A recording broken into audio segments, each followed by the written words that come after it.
Come va?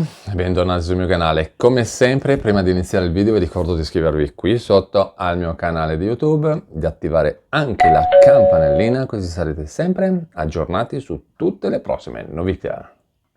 Allora, come sempre, video diviso in due parti. Prima parte con i titoloni e seconda parte vi spiego meglio i titoloni. Quindi lo sapete, dovete guardare tutto il video fino alla fine per capire tutto quanto. E mi raccomando, prima di farmi una domanda, perché avete visto, non so, il titolo del video e volete farmi una domanda, prima ascoltate il video e poi mi fate la domanda, perché se no io qui che ci sto a fare, come dico sempre.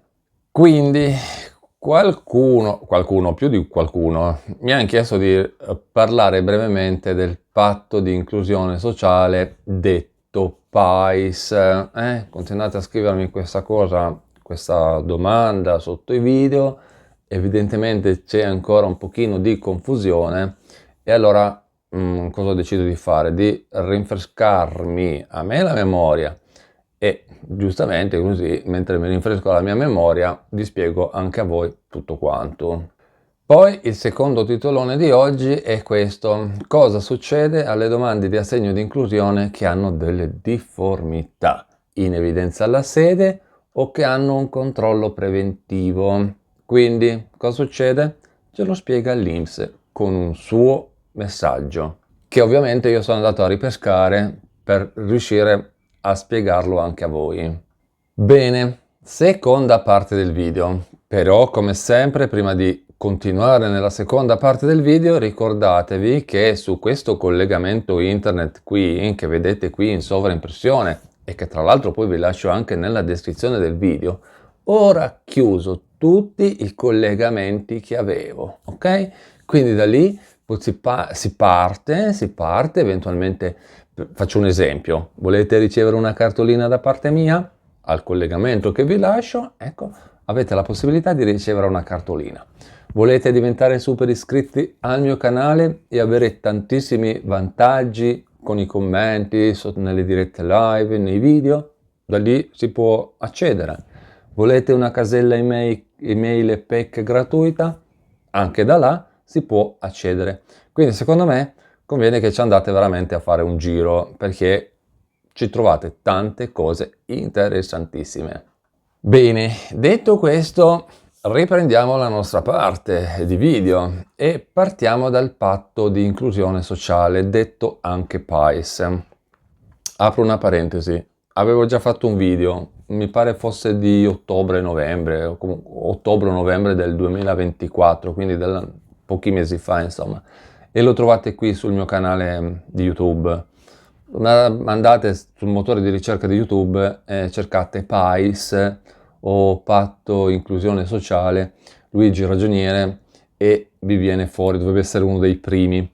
Però io qui oggi vi faccio un breve riassunto, perché avendone già parlato nell'altro video non è che sto a ripetere le cose 50 volte, ecco, faccio un breve riassunto giusto che tra l'altro serve anche a me per rinfrescarmi la memoria.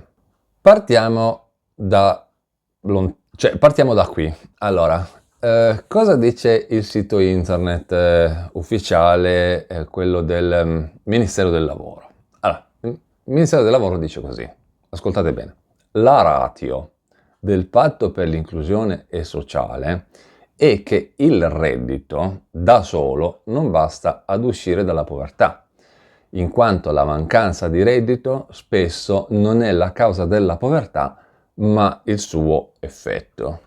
Le cause invece possono essere diverse e tipicamente di natura multidimensionale. Per evitare le trappole della povertà è importante agire subito sulle cause con una progettazione personalizzata che individui bisogni e risorse di ogni nucleo familiare e dei suoi componenti, predisponga interventi appropriati e lo accompagni verso l'autonomia. Detto questo, che mi sembrava carino metterlo come introduzione al discorso, andiamo avanti, vediamo brevemente che cos'è questo benedetto PAIS.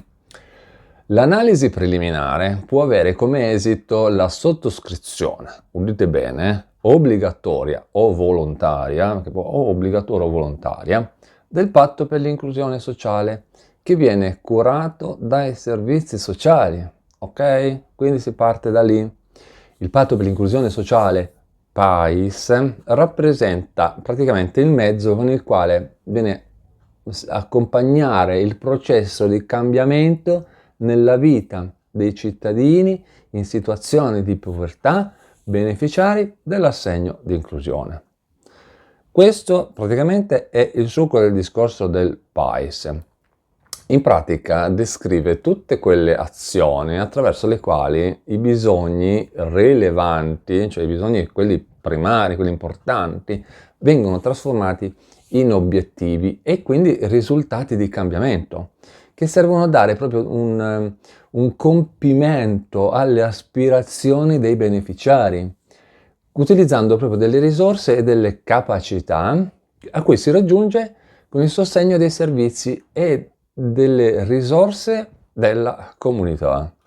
In pratica il Ministero ci dice che questo strumento serve, loro dicono, rivolto al futuro, costruito col più ampio e diretto coinvolgimento dei beneficiari al fine di assicurare la loro responsabilizzazione rispetto ai suoi contenuti e la loro crescita, nonché, attenzione, nonché di evitare le derive dell'assistenzialismo e dell'opportunismo.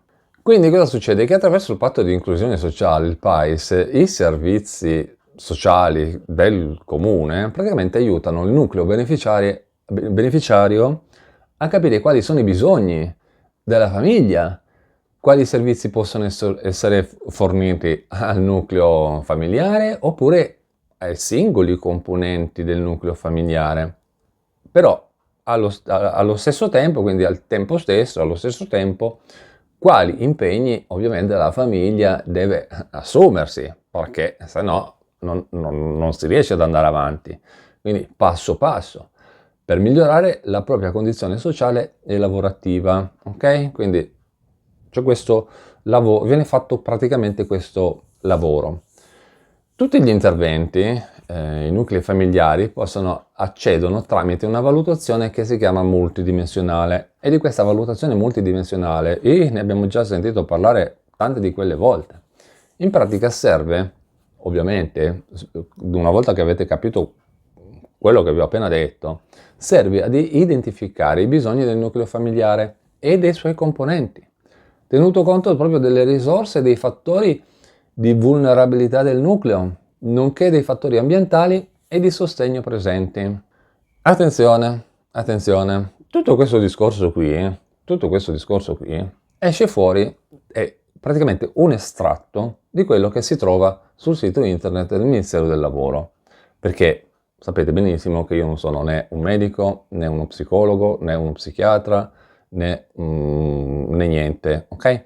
Quindi tutto questo discorso che abbiamo appena fatto arriva dal sito internet del Ministero del Lavoro, che spiega tutto questo meccanismo, questo funzionamento.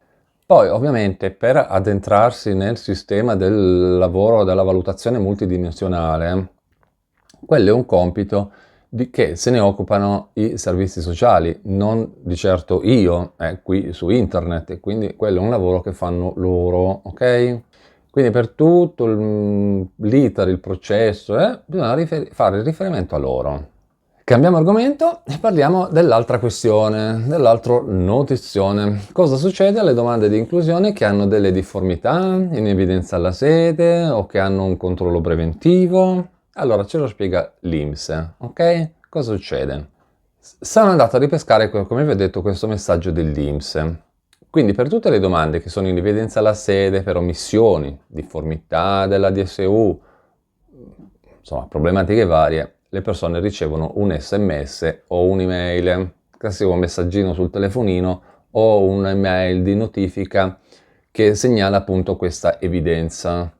Quindi cosa fanno? Le sedi dell'INPS, quelle sparpagliate in giro per l'Italia, presa in carico la domanda, si mettono poi in contatto con le persone per raccogliere eventuale documentazione integrativa, quindi aggiuntiva, o addirittura una nuova DSU, proprio per cercare di eliminare l'evidenza. A questo punto, le persone che ricevono questo messaggio, questa email, insomma questo messaggio di evidenza, che hanno richiesto l'ADI, hanno 60 giorni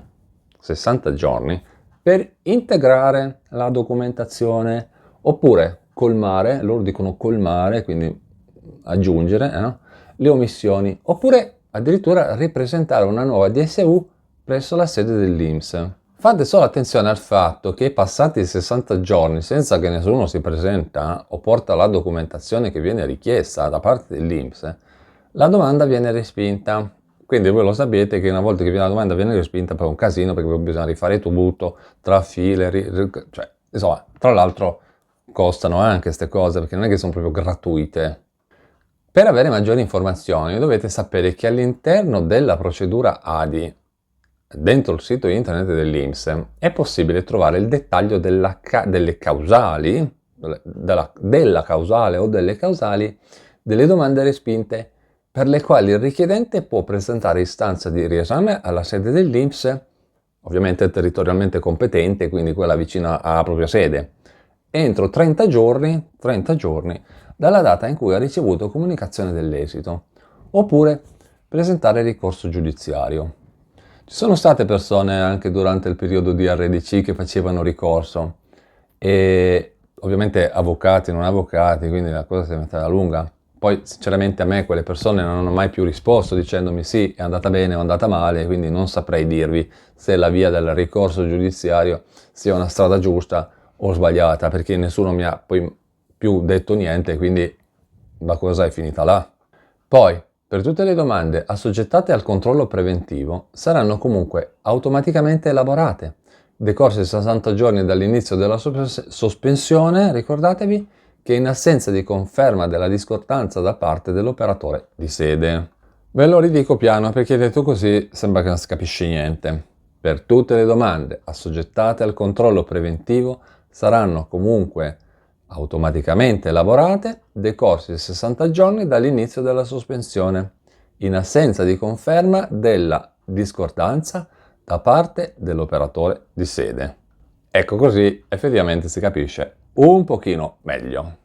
Bene, con questo è tutto, io vi ringrazio per avermi guardato, vi ricordo di iscrivervi qui sotto al mio canale di YouTube, di attivare anche la campanellina, così sarete sempre aggiornati su tutte le prossime novità.